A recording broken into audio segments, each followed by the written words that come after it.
Hello મિત્રો, કેમ છો? કચ્છી વ્લોગ પર તમારું સ્વાગત છે. જય શ્રી કૃષ્ણ, જય દ્વારકાધીશ. ના વ્લોગ પર આપણે તમને એક વસ્તુ એવી બેસ્ટ જગ્યાએ બતાવવાની છે. આજે હું આવ્યો છું આજે ધ્રંગ ગામમાં. હવે આપણે અહીંયાથી રામટેકરી જઈશું, ટ્રેકિંગ કરશું. તમને આ જો ભાઈ બતાડશે, સામે તમે જોઈ રહ્યા છો રામટેકરીનું દ્રશ્ય. હવે અહીંયાથી આપણે ટ્રેકિંગ કરવાની છે. મારી ફર્સ્ટ ટ્રેકિંગ છે આડિયા અહીંયા નહીં, બાકી હું તો ઘણી બધી જગ્યાએ જઈ આવ્યો છું. દ્વારકા ગયો છું, આશાપુરા માતા ગયો છું. આજે એમ થયો કે રામદેવ મંદિરે જઈને ટ્રેકિંગ કરી. અહીંયાની બહુ એવી સારી ટ્રેકિંગ થશે આજે. મને બેસ્ટ ટ્રેકિંગ થવાની છે. મને એવું લાગે છે કે આ વિસ્તાર એવો જોઈને કે એડવેન્ચર ટાઈપનું છે. રસ્તો બધું જોઈ શકો છો, જંગલ આખો ને ચારેકોર ધારું છે. અમારી ભાષામાં ધારું કે ને ડુંગર કહેવામાં આવે છે. આ ચારેકોર તમે જોઈ શકો છો.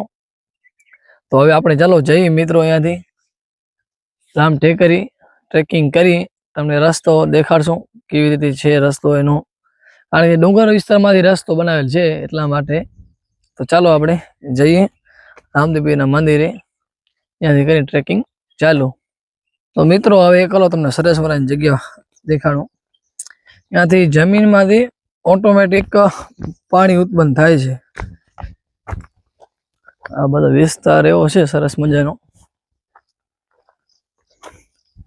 એ તમે જગ્યા દેખાડો. આ જગ્યામાંથી પાણી ઓટોમેટિક અંદરથી ઉત્પન્ન થાય છે. આ તો હવે આમાં પાણા નાખીને ટટાઈ ગયો છે કૂવો. આની અંદરથી નીચેથી સમજી લો કે ઘણો બધો ઊંડો હતો. ઘણા વર્ષો પહેલા ભાઈ વાત કરી મને. આ તો હમણાં કે પાણી નાખી દીધા છે, કે કારણ કે અહીંયા ઘણા બધા ફરવા આવે છે ને કદાચ આનામાં નાવા જાય, કારણ કે આ પાણી પીવાનું હોય છે એટલા માટે. ને અહીંયા તમે જોઈ શકો છો સરસ મજાના પથ્થર આમ ધારમાંથી પડ્યા હોય નીચે, આમ સરસ મજાના દેખાય છે. અહીંયાથી જયારે પાણી જાતો હોય નદીનું, વરસાદ ચાલુ હોય ને ત્યારે આમ જોવાની મજા આવે આ જગ્યાએ. મિત્રો આ જગ્યાએ વરસાદ ચાલુ હોય ને ત્યારે એનો અલગ જ વ્યૂ છે. તમે જોઈ શકો છો ધારના પાણા તમે દેખાય છે મોટા મોટા, ને આ બાજુથી બધો વરસાદ ડુંગરનો ભેગો થઈ ને આ જગ્યાએથી નીકળે છે. જયારે વરસાદ હોય ત્યારે તો અલગ જ વ્યૂ જોવા મળે છે. એ બધો અહીંયાથી નીકળે પાણી, નદી મોટી વહે છે આ જગ્યાએથી, અને બહુ પાણી ભેગો થાય. વરસાદ ચાલુ હોય ને ત્યારે જોવાની બહુ મજા આવે. અને ધારનું બધું પાણી જગ્યાએ ભેગો થાય ને પછી આ ગામમાં વહી જાય છે આ બાજુ. હવે હાલો આપણે મિત્રો ટેકરીમાં ચડી. હવે એનું વ્યૂ તો બહુ મસ્ત છે. હાલો અહીંયા શરૂઆત કરી આપણે. હાલો મિત્રો હવે આપણે પગથિયું ચડીએ. થોડી ઘણી પગથિયું બનાવેલ છે. હું ને વિશાલભાઈ. વિશાલભાઈ થાકલો લાગે કે ના લાગે? કેમ હવે આટલી ઉંમર તમને થાકલો લાગે? જો પગથિયું બનાવેલી છે અહીંયા ગામ લોકોએ, ઘણી મહેનત કરી છે. ધાર છે ને ધાર ઉપર પગથિયું બનાવ્યું સિમેન્ટની, તમે આ જોઈ શકો છો મિત્રો. બસ અહીંયા થોડીક બેસી છાયામાં, કારણ કે લેટ પહોંચ્યા છે, ગરમી છે. દેખો જો પાણીનો શીશો લઈ લીધો છે. જો વિશાલભાઈ પાણી તો પીવો હવે ને, તમને વધારે ગરમી નથી શું? આટલો તો હાલ્યા છો હજી તો. અમારા ભાઈ દ્વારકા હાલજો પછી ખબર પડશે તમને કે મજા આવે રહી. એડવેન્ચર બહુ સારો છે. મને તો ફર્સ્ટ ટાઈમ આટલો ચરવું બન્યા, હેરાન થઈ ગયો. ભલે દ્વારકા જઈને થાક ના લાગે, અહીંયા શું કે આમ કરારો હોય છે ને એટલે થાક લાગે ના લાગે? તમે કાણ ભણતા શું ગરમી બહુ છે, ધીમે ધીમે આગળ ચડી. આ બાજુ મિત્રો તમે જોઈ શકો છો ગામનો નજારો. શું વિશાલભાઈ, મેં વાત સાંભળેલી છે અહીંયા દીપડો પણ જોવા મળે છે. ક્યાંક ક્યાંક રાતના કે બપોરના પણ આવે છે પાણી પીવાની. તમારે ગામડામાં આવેલો ખરો ધ્રંગમાં? દેખન વાર આવ્યો. હા, ગાય બાય ને વાસળી પાછળ ઉપાડીને ભાગી ગયો લાગે. તમે હા વાત સાંભળેલી આ બાયમાં જીકડીમાં બહુ આવે છે. આ તમારા વિસ્તારમાં દીપડા કેટલા છે અંદાજે તમને કે ખેર? 50 કણ છે. कौन है ये लोग?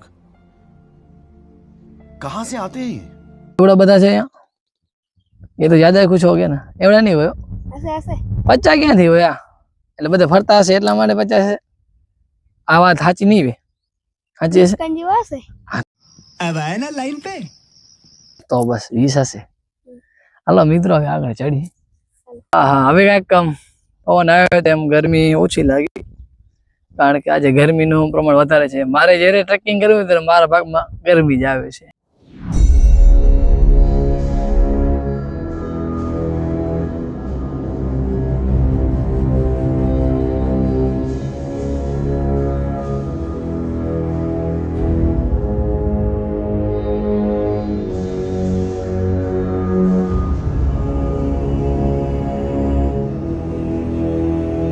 મિત્રો અહીંયા જો ઉપર ચડતે વચ્ચે એક શંકર ભગવાનની ડેરી છે.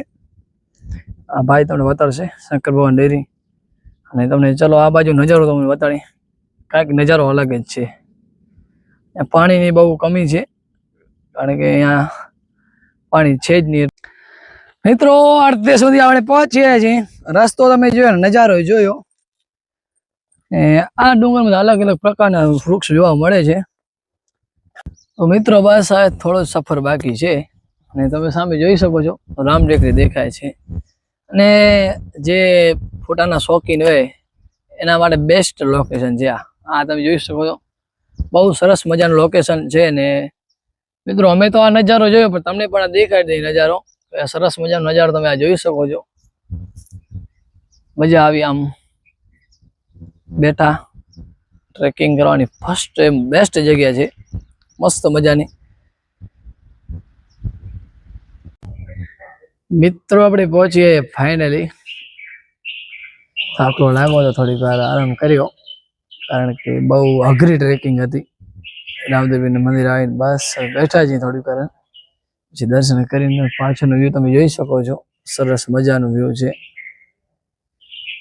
હજી થોડુંક ગરમીનું પ્રમાણ વધારે છે, તો થાકલો લાગ્યો તો એમ થાય કે થોડીક બેસીને પછી દર્શન કરી રામદેવપીરના. આ વ્યૂ તમે જો, આ કેવો મસ્ત મજાનો વ્યૂ છે, સરસ મજાનો. રામદેવપીર ટેકરી, આ બાય કચ્છ. મિત્રો તમે જોઈ શકો છો અહીંયા પતરાનું શેડ પણ બનાવેલ છે, અને બેસવા માટે સુવિધા સારી છે ખુરશીની. કોઈ પદયાત્રી આવે ને થાકલો લાગ્યો હોય તો બેસવા માટે સરસ જગ્યા કરેલી છે. શેડ નાખેલ છે પતરાનું, એટલે વરસાદ આવે કે તડકો હોય તો કાંઈ નડતર ન લાગે એમ. બસ તો સાહેબ એમ છે. વૃક્ષો પણ સારા વાવેલા છે. આપણે થોડીક વાર બેસીને હવે હાલી આપણે રામદેવપીરના દર્શન કરી નિકટ કરો. મિત્રો સરસ મજાનો અહીંયા તમે જોઈ શકો છો પાણીનો પરબ બનાવ્યું છે. સરસ મજાનો પરબ. કોઈને પણ ઠંડો પાણી પીવો હોય તો ઠંડા પાણીનો પરબ બનાવેલ છે. તો મિત્રો હાલો તમને રામદેવપીરનું મંદિર દેખાડો. તમે જોઈ શકો છો રામદેવપીરનું મંદિર, સરસ મજાનું મંદિર છે. આ બાય ટેકરી.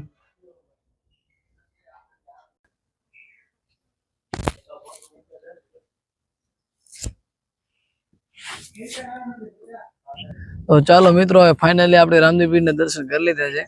આપણે નીચે ઉતરી. બપોરના અત્યારે 12:30 વાગ્યા છે. થોડીક વાર આરામ કરીને હવે નીચે ઉતરી હાલો પહોંચી જાય આપણે ધ્રંગ. વચ્ચેનો થોડો ઘણો વ્યૂ આપણે લેતા રહેશું. જો તે બકરી વાળો બકરી ચરાવે છે, ને હવે એને પાણી પીવારીને લઈ જાય છે ચારવા માટે. તો હાલો મિત્રો આપણે આસ્તે આસ્તે નીચે ઉતરી જઈએ. ચાલો.